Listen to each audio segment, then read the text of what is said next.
Assalamu alaikum students. Students, in this video, I'm going to discuss about another topic, another type of sugar isomer, and that is optical isomers. इससे पहले मैं discuss कर चुका हूँ stereo isomers के बारे में। तो अगर आप न्यू हैं तो मेरी आपसे रिक्वेस्ट है, हम्बल रिक्वेस्ट है कि आप पहले वीडियोस देख लें। अगर आप चैनल पर न्यू हैं, अगर आपको वीडियो अच्छी लगती है तो आप लाइक करें, शेयर करें और आप सब्सक्राइब भी करें। तो चलिए स्टार्ट करते हैं अपना टॉपिक को। ऑप्टिकल आइसोमर स्टूडेंट्स, डिफाइन कर लेते हैं पहले ऑप्टिकल आइसोमर को। The substances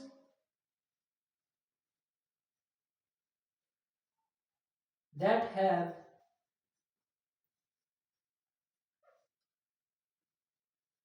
same structural formula but different optical activity.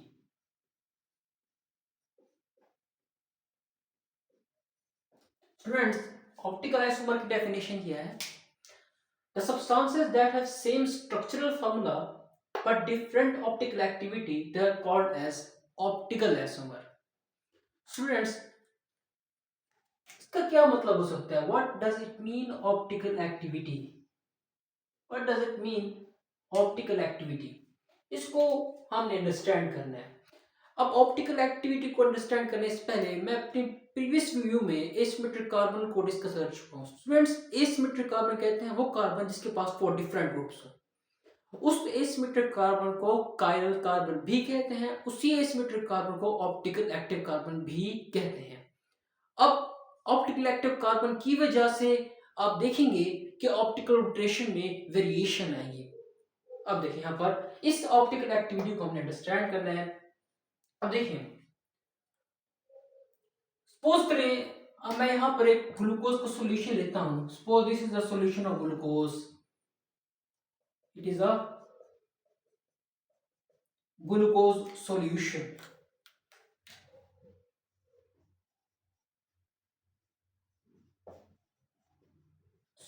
इसमें से अब मैं क्या करूंगा, इसमें से एक सपोज कर यहाँ पर एक प्लेन पोलराइज्ड लाइट की बीम यहां से मैं ट्रांसफर करवा रहा हूं इस ग्लूकोज सॉल्यूशन से। A beam of plane polarised light यहां से मैं ट्रांसफर करवा रहा हूं इस ग्लूकोज सॉल्यूशन से। अब पोलराइज्ड लाइट का क्या मतलब है? That all light rays vector are in same direction. अब यहां पर सपोज करें कि यहां पर जो लाइट रेज वेक्टर्स हैं they are in vertical direction, इस डायरेक्शन में they are in vertical direction. तो स्टूडेंट्स, जैसे ही ये बीम जितनी शुआएं हैं इस ग्लूकोज सॉल्यूशन से गुजरेंगी, तो जैसे ही वापस इस सॉल्यूशन में से आएंगी तो उससे निकलने वाली जो शुआएं होंगी, अब ये इसी ही डायरेक्शन में नहीं होगी, वर्टिकल डायरेक्शन में ही होगी। उनकी जो ऑप्टिकल रोटेशन है वो चेंज हो जाएगी, कोई इस तरह से तो कोई इस तरह से। अगर अगर तो जो लाइट रेज हैं वो राइट साइड पर जा रही हैं, राइट साइड पर जा रही हैं, ये राइट साइड है, उसको हम कहेंगे डेक्स्ट्रो रोटेटरी। ये क्या है? This is the dextro rotatory. इसको स्मॉल डी से रिप्रेजेंट करते हैं और प्लस साइन से भी रिप्रेजेंट करते हैं। तो ये क्या है? Dextro rotatory. अगर लाइट रेज लेफ्ट साइड की तरफ जा रही है, लेफ्ट साइड की तरफ जा रही है, तो उसे कहेंगे लीवो रोटेटरी। उसे क्या कहेंगे?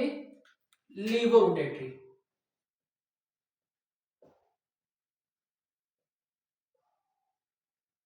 और इसको स्मॉल एल से भी रिप्रेजेंट करते हैं, स्मॉल एल से भी इसको रिप्रेजेंट करते हैं और माइनस साइन से भी रिप्रेजेंट करते हैं, शो करते हैं। ओके स्टूडेंट्स, स्टूडेंट्स क्या है कि जैसे ही हमने एक प्लेन पोलराइज्ड लाइट को ग्लूकोज सॉल्यूशन से हमने ट्रांसफर करवाया, तो क्या है कि लाइट इसकी ऑप्टिकल रोटेशन में वेरिएशन देखने को मिल रही है। ऑप्टिकल रोटेशन में वेरिएशन देखने को मिल रही है कि कुछ लाइट रेज राइट साइड की तरफ जा रही है, कुछ लाइट रेज लेफ्ट साइड पर जा रही है। तो जो लाइट रेज राइट साइड पर जा रही है उसको हमें क्या नाम दिया, डेक्स्ट्रोरोटेटरी, स्मॉल डी से इसको रिप्रेजेंट करते हैं। और जो लेफ्ट साइड तरफ जा रही है उसको क्या नाम दिया हमने, लीवो रोटेटरी का, और माइनस साइन से भी इसको शो करते हैं। तो ये किस वजह से, इसका मतलब है कि ग्लूकोज के सॉल्यूशन में क्या है, ऑप्टिकल एक्टिव कार्बन है। अब जो कि उन लाइट रेज को राइट साइड की तरफ भी ट्रांसफर करवा रहा है, उन लाइट रेज को लेफ्ट साइड की तरफ भी ट्रांसफर करवा रहा है। और इससे मुराद ये भी है कि ग्लूकोज में कुछ स्ट्रक्चरल वेरिएशन आ रही है, जिसकी वजह से इनकी ऑप्टिकल रोटेशन में वेरिएशंस आ रही हैं। उन स्ट्रक्चर को हम देख लेते हैं, ग्लूकोज में कौन कौन स्ट्रक्चर पॉसिबल बन सकती हैं। स्टूडेंट्स और बात हम रखें, small d and small they are only for optical activity. ये ऑप्टिकल एक्टिव आइसोमरिज्म जब हम शो करते हैं तो हम small d small l show करते हैं ऑप्टिकल एक्टिव आइसोमरिज्म के लिए। जो स्टीरियो आइसोमर्स हैं, पिछली वीडियो में डिस्कस कर चुका हूं, उसके लिए हम कैपिटल डी और कैपिटल एल लेटर से इनको शो करते हैं। तो अब देख लेते हैं कि ग्लूकोज की स्ट्रक्चर में क्या वेरिएशंस आती हैं, क्या स्ट्रक्चर चेंजेस आती हैं, उस बारे में डिस्कस कर लेते हैं। Okay students,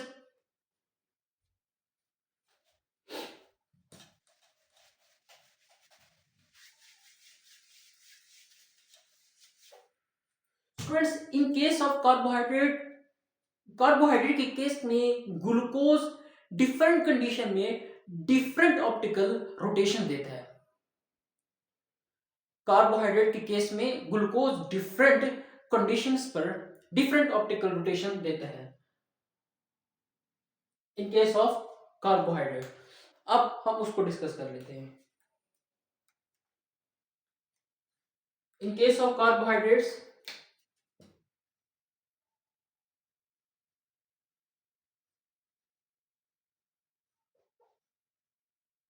the glucose gives different optical rotations। एक तरफ ग्लूकोज को अगर डिसॉल्व किया जाए टैप वाटर में, सिंपल वाटर में और बॉइलिंग वाटर में, तो हमें डिफरेंट ऑप्टिकल रोटेशन देखने को मिलती है। ठीक है, यहां पर जरा देख लें, एग्जांपल से क्लियरफाई कर रहे हैं। ग्लूकोज इन ग्लूकोज इन अगर ग्लूकोज को डिसॉल्व किया जाए in simple water at room temperature, और यहां से अगर प्लेन पोलराइज्ड लाइट गुजारी जाए, तो जो वापस निकलने वाली शुआ होगी उसमें जो लाइट रेस की डायरेक्शन होगी वो भी राइट साइड पर ही होगी। देखिए यहां पर, यहां से क्या होगी, लाइट रेस की डायरेक्शन ये राइट साइड पर ही है। और इसका जो एंगल है, एंगल इसका आता है +112 डिग्री।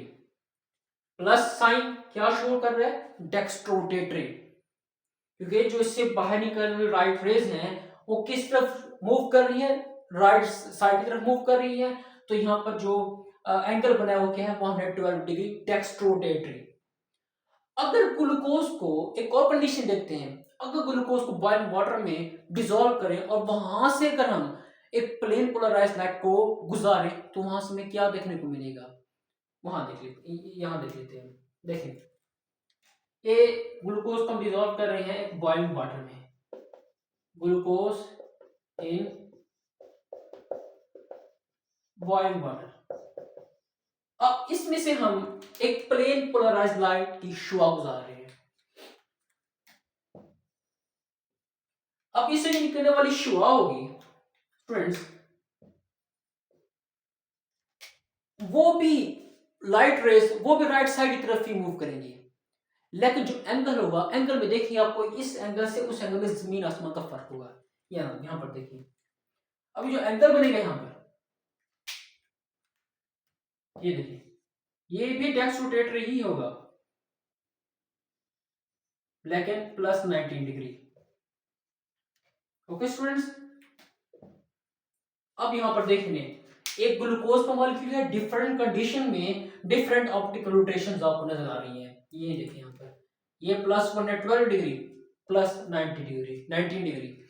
ये भी डेक्स रोटेटरी, ये भी dextrorotatory. Here you are seeing that there is too much dextro rotation and here is too less dextro rotation।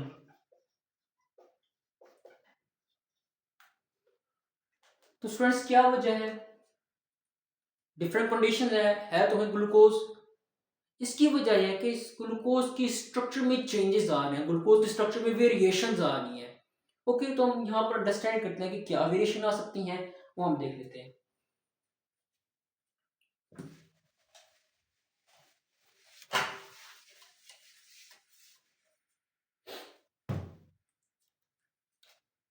Friends,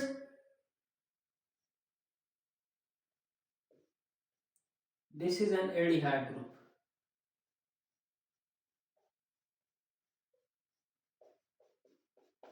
This is the alcohol group, primary alcohol group.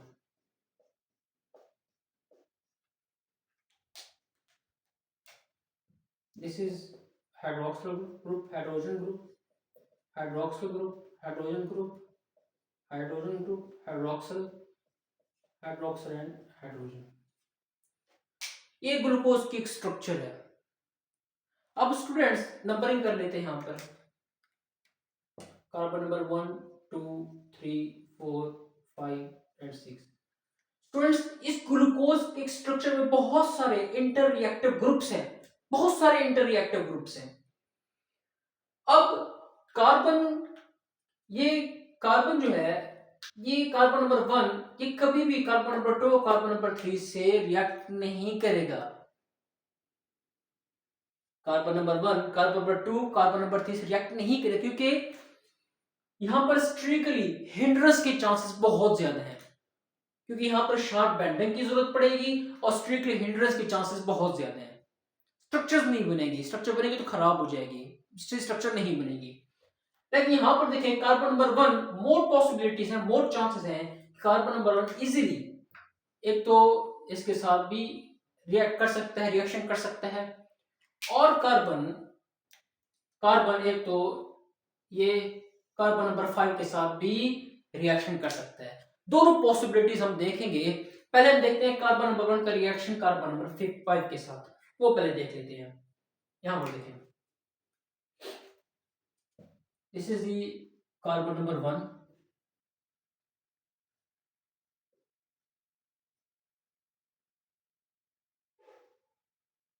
This is carbon number 2, ये carbon number 2 है, इसका hydrogen ऊपर side पर आएगा,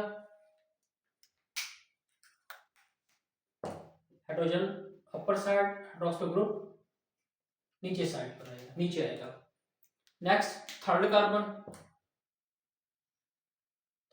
पर यहां पर देखें हाइड्रोक्सिल ऊपर आएगा और हाइड्रोजन नीचे आएगा, हाइड्रोक्सिल ग्रुप ऊपर, हाइड्रोजन नीचे। फोर्थ कार्बन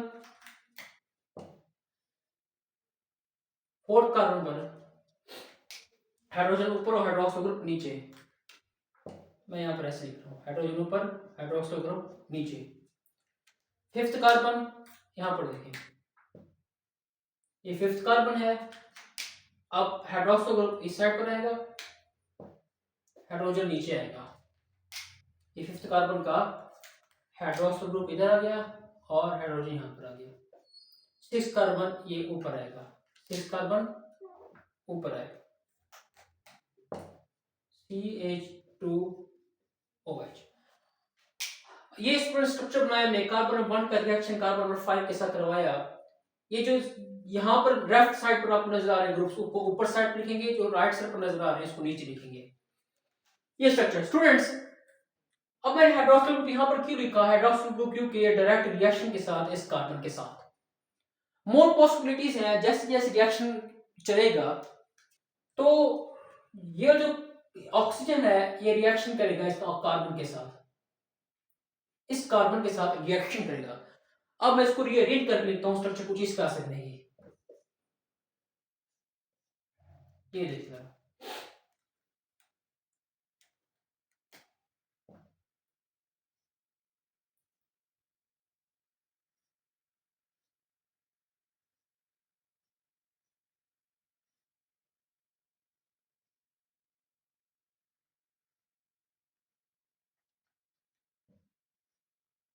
अब ये देखिए ये वाला हाइड्रोजन ये इस ऑक्सीजन के साथ रिएक्शन कर लेगा और यहां पर बनेगा हाइड्रोक्सिल ग्रुप।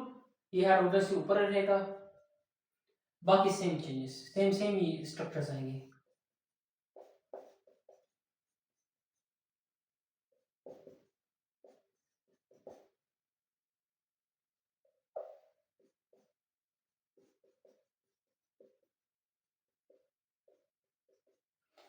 तो उसको ये देखें ये स्ट्रक्चर बन गई है। इसमें क्या हुआ है कि हाइड्रोक्सिल ग्रुप कार्बन के साथ रिएक्शन हो रहा था, ऑक्सीजन कार्बन के दरमियान बॉन्ड बन गया। ये वाला जो हाइड्रोजन है, ये वाला जो हाइड्रोजन है इसको हम यहाँ पे इसके साथ रिएक्शन करेगा, हाइड्रोक्सिल ग्रुप यहाँ पर बन गया। बाकी हमने स्ट्रक्चर वैसे के वैसे ही हमने ड्रॉ कर ली। तो ये जो स्ट्रक्चर बन गई है 1 2 3 4 5, ये जो स्ट्रक्चर आपको बन गई है इसको बोलते हैं पायरॉन रिंग। ये जो रिंग बन गई इसको कहते हैं पायरॉन रिंग। तो स्टूडेंट्स स्टूडेंट्स अब ये जो पहला कार्बन जो कि एसिमेट्रिक कार्बन नहीं था, अब ये एसिमेट्रिक कार्बन बन गया है।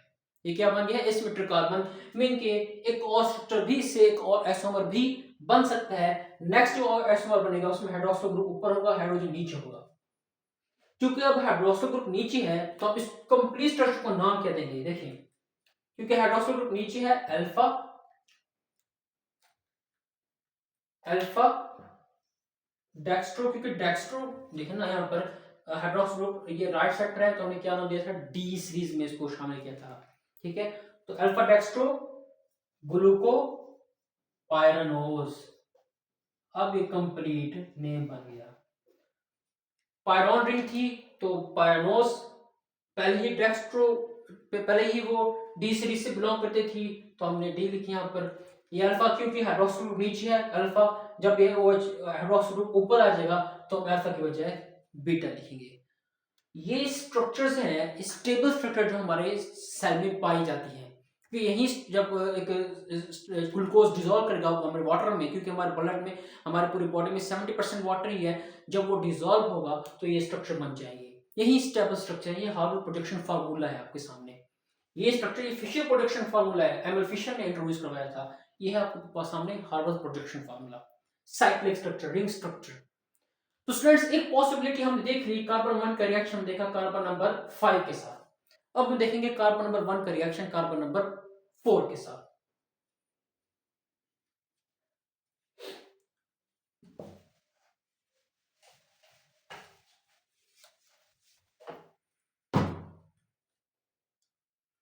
अब कार्बन नंबर 1 का हम किसके साथ देखने जा रहे हैं? कार्बन नंबर इस 4 के साथ। ये देखिए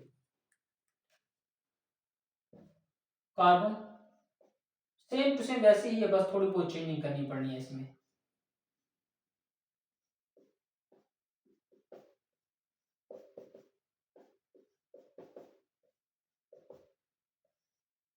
वन टू थ्री, ये फोर्थ कार्बन। फोर्थ कार्बन में क्या करना है हमने? इसका ये एच ग्रुप नीचे आ जाएगा, ये OH ग्रुप यहां पर आएगा। उसके बाद बाकी ये लास्ट रह गया, ये फिफ्थ कार्बन है, फिफ्थ कार्बन यहां पर आएगा, H OH और 6 कार्बन यहां पर आएगा। देखिए students carbon number 1 carbon number 2 का हाइड्रोजन ऊपर, हाइड्रोक्सिल ग्रुप नीचे, कार्बन नंबर 3 का हाइड्रोक्सिल ग्रुप ऊपर, हाइड्रोजन नीचे। ये कार्बन नंबर 4 है, कार्बन नंबर 4 ये कार्बन नंबर 4 इसका हाइड्रोजन नीचे, हाइड्रोक्सिल ग्रुप ये रिएक्शन में इन्वॉल्व हो रहा है, क्योंकि हम रिएक्शन देख रहे हैं कार्बन नंबर 1 और कार्बन नंबर 4 के दरमियान, कार्बन नंबर 5 और कार्बन नंबर 6। यहाँ पर नंबरिंग शो कर देता हूँ, कार्बन नंबर 1 2 3 4 5 एंड 6। अब क्या होगा, जैसे रिएक्शन चलेगा तो उसमें क्या होगा, ये जो कार्बन और हाइड्रोजन ऑक्सीजन के दरमियान बॉन्ड बनेगा। ये हाइड्रोजन ये इधर मूव कर जाएगा अब हम इस रिएक्शन को, इसको रीअरेंज स्ट्रक्चर को रीअरेंज करके लिखेंगे तो इसका स्ट्रक्चर बनेगी।